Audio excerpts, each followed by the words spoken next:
Wow, পিঠার দোকান। হ্যাঁ, এখানে অনেক রকম পিঠা আছে। আমার চোখ জলজল করছে।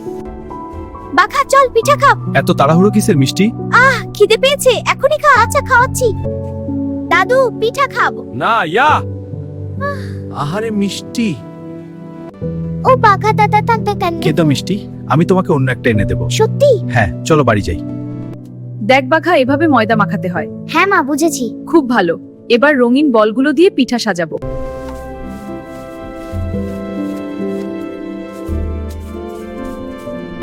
ওয়াও, দাও দাও দাদা। খুশি হয়েছিস দেখে আমার সব কষ্ট সার্থক। প্রতিবেশীদের জন্য এনেছি। নিন, খান। বাঘা। সব কাজ শেষ করে বাঘা, দালুমা এবং মিষ্টি আবার পাশাতে বসে।